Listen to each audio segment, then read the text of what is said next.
Hey guys, how's it going?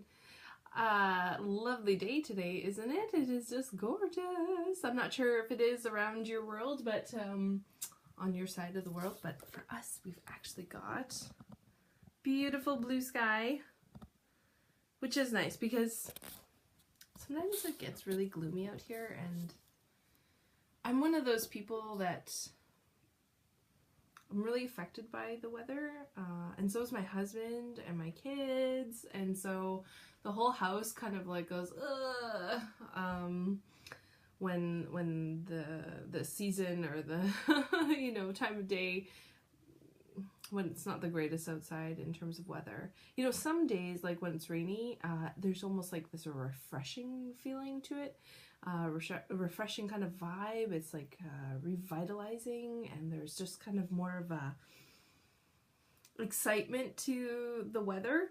But there's other times where it's just so down and dreary, and it really pulls you down too. So it's hard to pull yourself out of that. And that's kind of leaning towards where I'm wanting to go with today, with just chitty chatting with you guys. I read tarot, obviously, talked with you guys about that, and so obviously, as a tarot reader or anyone in the, mental health area, or counseling, you're working with people, right? You're kind of working with their stories, their lives, and I think it's a really amazing, rewarding work that we do. I think it also has a very large responsibility to those people as well, and I think it can be really challenging doing this work as well, because obviously the people that you meet, they're not all going to be like super blissful and high on life and energy, right? A lot of the times, what as healers and energy workers, we're trying to actually hold that light space for them. And not to say that we can always do that, or we have to maintain that all the time. Obviously we go through our own bouts and spells as well, where we're having challenging moments in our life, and so I find it can be really challenging when we're dealing with clients whose stories or the processes that they're going through, maybe it's like major deep trauma, or anticipations for what's about to happen, and maybe it's not going to be like the greatest of things, can be extremely challenging for a reader, for a counselor, anyone who's working with other people, even in terms of just friendships, right? Interactions with people, we're always going through things, and some things aren't really fair, I guess you could say, and obviously you have like major tower moments that just turn everything upside down and helter-skelter on you. And so my question to you is, how do you deal with that? How do you work past that trauma, especially when you want to be there for those clients, when you want to be there for those friends? How do you not get sucked into it emotionally? So I pulled some cards on this just to, well, for sure one card I want to address, but some of the other cards look like they're almost talking about my life. But one definitely spoke out, and I'm using the Dreams of Gaia Tarot today, just in case you're curious. So I thought I'd pull some cards just to see, like, in terms of how to help being a healer, energy worker, someone who's assisting with other people's paths and in their life, how to help not hold on to everything that they're going on and become like a sponge, because especially if you're more of that empath energy, you're gonna soak everything up and you're gonna be feeling exactly what they're feeling, and it's actually really difficult to go about your day, especially say you got to see more clients, and if you happen to see one that's like extremely difficult to work with, then it could potentially ruin the rest of your day, right? If that energy is still lingering within you and your mind is still on it and it's going around and around and around. So for me, the card that I got was this one right here, and it's the Seven of Earth. Yeah, I was making sure I wasn't reading it backwards. And with this card, I looked up the meanings, because when I do my own readings, I like to look up the meanings in the book, because it helps me get out of my head and not interpret so much on my own ego not getting in there. So with this one, actually, it was really interesting, because it was allowing Gaia, nature, to heal you, getting away from the devices, you know, and putting down the electronic toys, so to speak. So, you know, and I think that's really true, is really that grounding energy, being in touch with nature, allowing that nature aspect, like of outside, outdoors, the leaves of the trees, you know, they're cleaning the air, but they can also help clean our souls, so to speak, and allow that energy just to like flow through and out, and the window almost like pick it up and take it away. And not to say that you have to suppress your, you know, emotions and whatnot, but sometimes this stuff isn't ours. It's not ours to hold on to, but it gets stuck. And so that's the kind of moments I'm talking about, where it's not so much our processes that we have to work through, but it's actually just a releasing techniques. So another really good thing I do is not only just going for, like, for instance, a walk, going by a stream, being around lots of trees and nature, right? Is I actually also cut cords. I visualize that person, and it's not like to be mean or anything to that person, or being like, I'm cutting you with my life. It's not really like that. It's like more of an energy cutoff.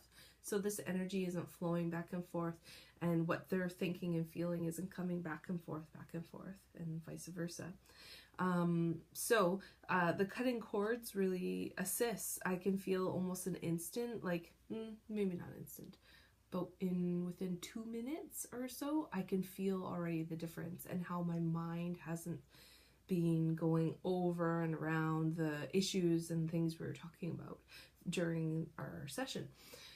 So cutting cords. So I visualize that person in my head, my mind space, and then I visualize this cord that's being attached from the two of us, and I visualize like a big old chopping block going right down and saying, this is yours, you know, basically I'm not holding on to this anymore.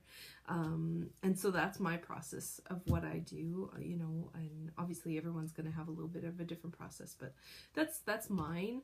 And I find it really beneficial in terms of helping hold that space for those clients, because if you get sucked so much into it, that's what I've really found, is sometimes you do, right? And even for me, I do too. You know, sometimes you think you're good, and you think you're grounded, and you're feeling the light, and then all of a sudden you just get pulled down.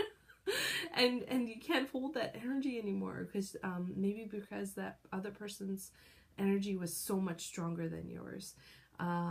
So you ended up becoming a match to them, and then you end up feeling that overwhelming feeling of what they're feeling, and it just it's difficult to think clearly. It's difficult to hear the messages as well, because your vibrations have lowered, so you're not connecting so much with your guides anymore. You know, it's just going into that head and heart space, and just a big ball of emotion and uproar, so to speak. And so when you're in that state, you're not really helping those people anymore. Yes, you're hearing them, you're like, I feel for you, but you're not able to actually bring that clear, concise message to them, to help them on their path. So that's what I do. You just basically, this is for like the afterwards, is to you know, do the cutting of the cords, and to get out into nature, allow just the mother nature to help release that energy. Water is also extremely helpful too, for releasing some of those energies that you may have sucked up during that time. So definitely getting that full balance around that water energy will really help. Now, while you're in with that client, and you're starting to feel those energies going down, You can do a visualization, shielding, white light, or whatever color light that you're most suited to around your body. But also I find really interesting is breaking the connection in eye contact for a few moments whenever you can. And that's appropriate, and it's not like you're ignoring them, you know, you're not giving them that impression. But it's enough for when you do break the eye contact, you're centering, you're grounding, and you're raising your vibrations up again. That I've really found helpful too, where you're almost, and you know, you could almost do it like, say you're focusing on the cards. So you know, you're breaking your eye contact with that person, but it's but they're thinking that they're still being heard, and it's not that you're totally tuning them out. You are listening, but there's an energetic connection that's being broken a little bit. That way it gives you a moment to regroup, pull yourself out so you're not getting sucked down deep to their stuff. Because that happens. It happens. It's happened to me multiple times, and you know, obviously I've been learning these tools as I go to try and keep out. And even though you're like, no, I can't do it, you know, sometimes it still happens because maybe there's something in the situation of that person that's a trigger for you, and it's something that's deep rooted within your own being, your own shadow work. So sometimes that is a mirror reflection for your own path working as well, for you to address it. But when you're in that session with that client, you want to hold that light as much as possible and not have your own triggers pull you down, because you need to have that mental clarity to be able to do a proper reading for them, a clear reading without being tampered, I guess you could say, distorted through your own emotional self. Your own embodiment of energy and your experiences. You don't want that to distort the reading. So that's why you need to be a clear channel.